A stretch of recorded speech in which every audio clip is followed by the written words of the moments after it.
Okay, so we are here this morning with Craig Tipping and our second candidate running for place 3 MISD School Board. As you know, or should know by now, there's a runoff election. We are actually in the week, right? Yes, we are. Yes, we are. So I thought, we would one more time again visit everybody and let everyone get a glimpse of Craig and kind of have a conversation. And this is just going to be very informal. So I'm going to start with a very easy question for you, Craig. Where were you born and raised? Okay. Well, first of all, thank you for having me, Lori. It's good to see you. Born and raised. So I was born in Amarillo, Texas, and that's where I was raised for my entire childhood. I grew up there. I went to high school there at Amarilla High School, and that's actually where I met my wife. Was in high school. She was a freshman, and I was a sophomore in high school when we met, and we've been together ever since. I did not know that. Yes, Okay. sweetheart. She was 14 and I was 15 when we met. Oh my gosh. So a lot of years now we've been together. Yeah. And yes, yes. So how did you get from Amarilla to Mansfield?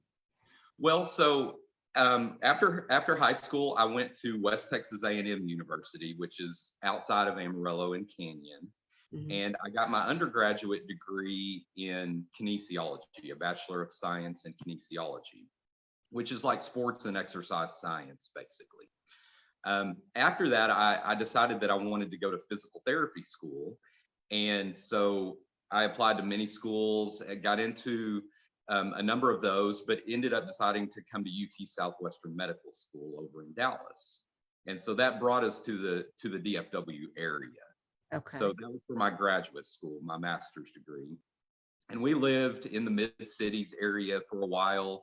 Leanne was working in Fort Worth and Dallas, and I was going to school in Dallas. And so when I was coming up on graduating from UT Southwestern with my degree, with my master's degree, we were also pregnant with our oldest child, which has now been coming on 20 years now.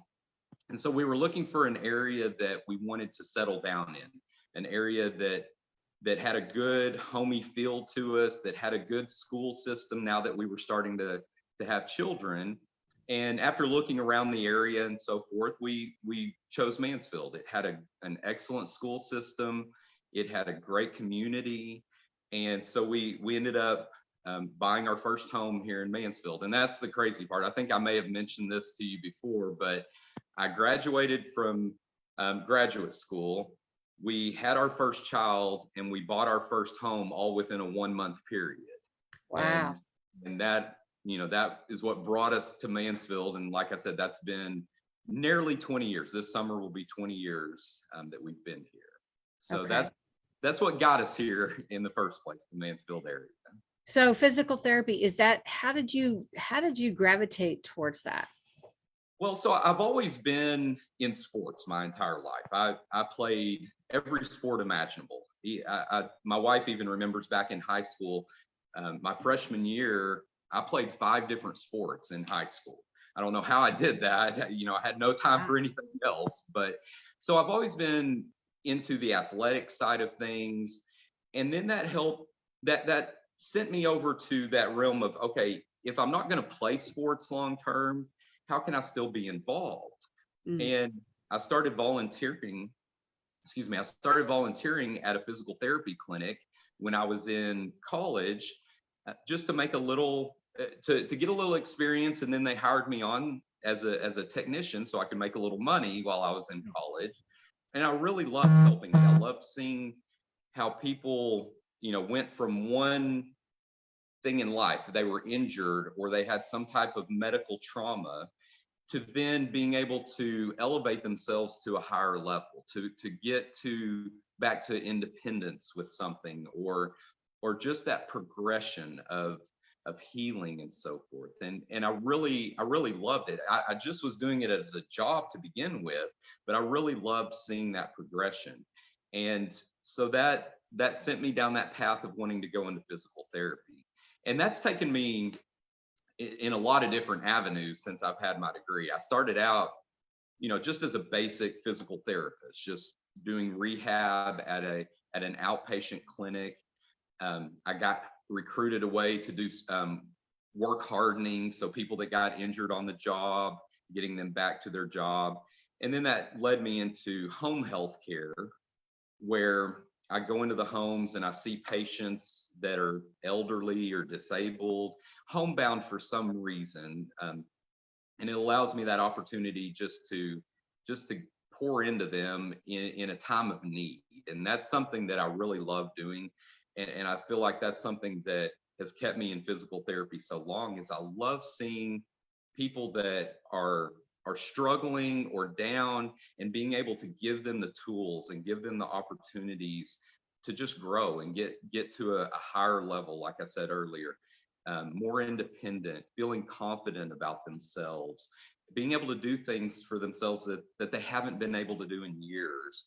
And it's really rewarding for me as well, just being a part of that growth, and that progression that they have is really rewarding to me. And I think that's why I love doing it so much, is because I get so much out of it as well. Yeah, it fills your knee pocket. It does. Yeah. It does. So many times when you're giving back to others, you're serving others, you're getting so much out of it for yourself. And that's not why I do it, but it's just an extra benefit. It's a reward from that I really enjoy.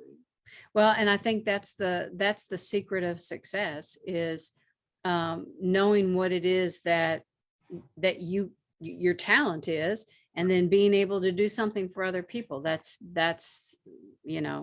that is the end game. I agree. You have to love what you're doing, or you're not gonna give your best at it. And I do love what I'm doing. Yeah. Well, and it's interesting because you found that early on and made that transition. So that's a lot of people spend a lot of time trying to find that.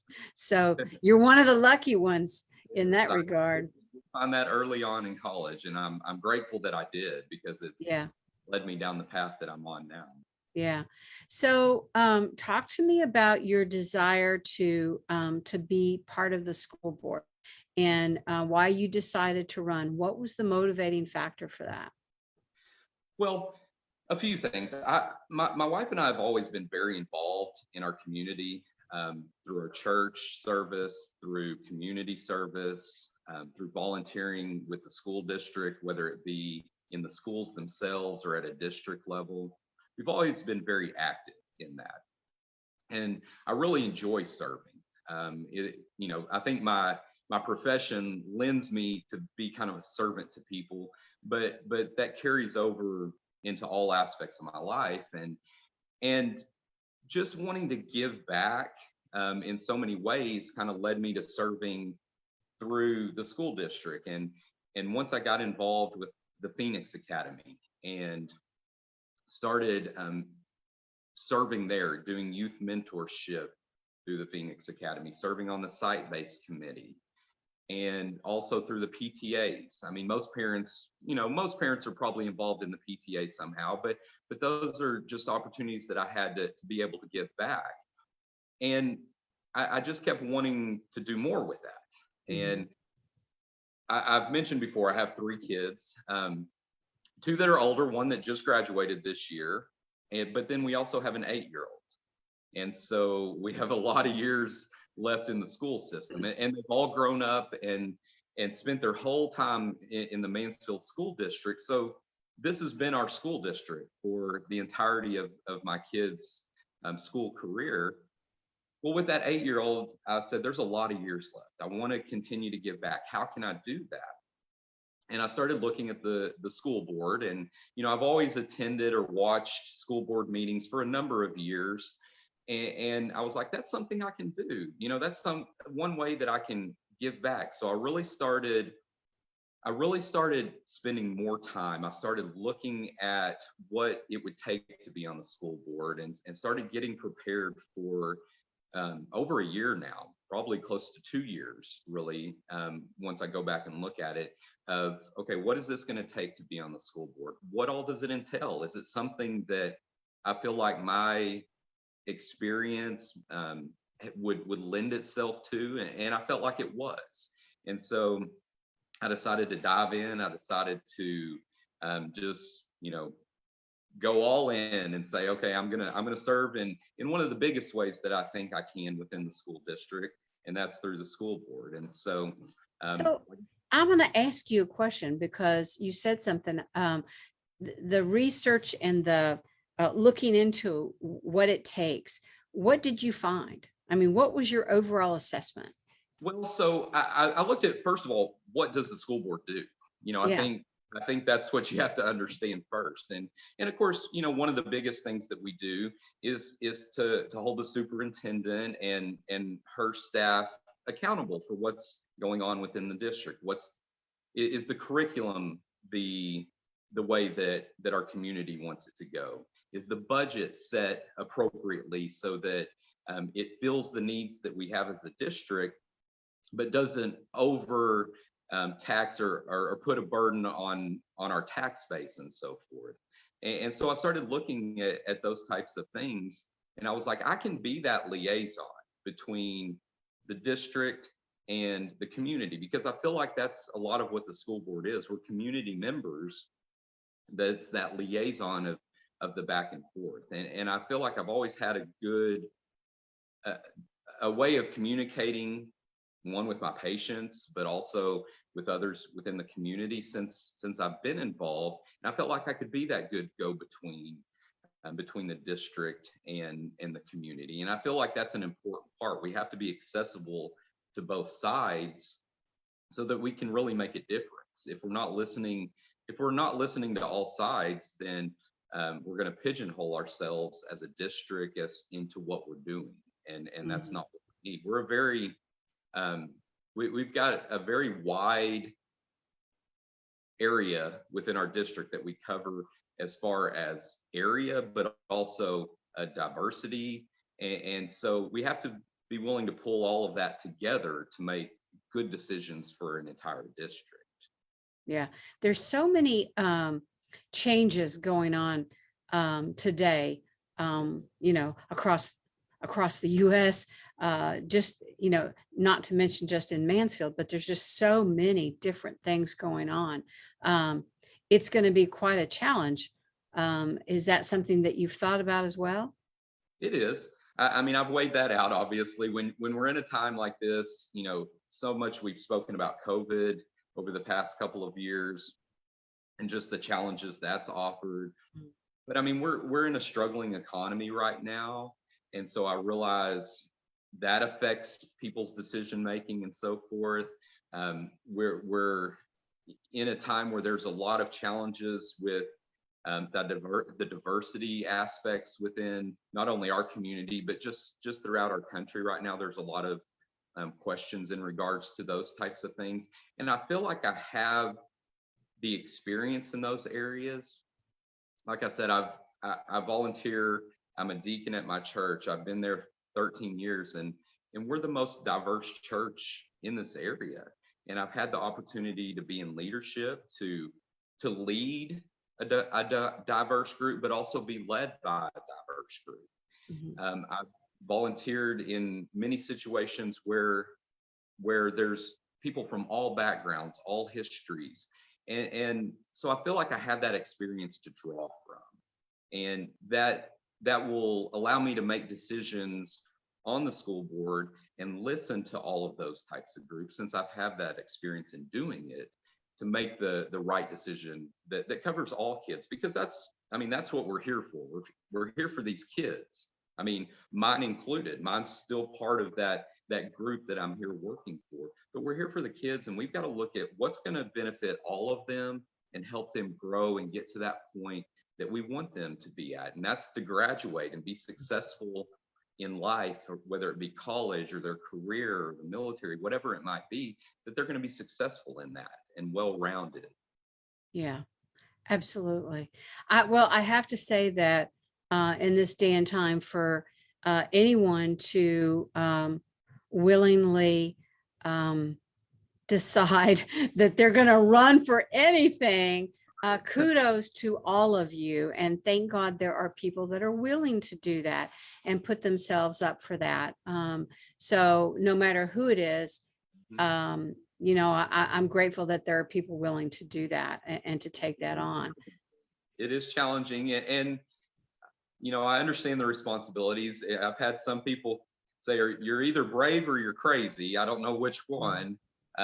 Maybe a little of both, who knows? But I realize it is a challenging time for anybody to put themselves out to be criticized or critiqued, or, you know, have their life exposed to people and put themselves out there. But we have to have people willing to do it. And Yes. I'm more than willing to step up and be that individual that the community says, hey, he can do the job. He's willing to do it. He's got the experience that's needed for it. He's got the demeanor that's needed for it. And so we're gonna get behind him because of those things. Right. Okay. So this week we're in early voting. Yes. The actual day to vote, if you don't do it this week, is going to be when? It's June 18th. Mm-hmm. So early voting goes actually through the 14th, which is Tuesday of Right. next week. Of And then next week. June 18th is election day. Okay. All right. So I wish you luck. Thank you. Thank you for taking just a short little few minutes here just to chat with us. And again, good luck to you. Thank you. I appreciate your time, Lori. Thank you for doing this. All right. Thanks a lot. Bye-bye. Bye-bye.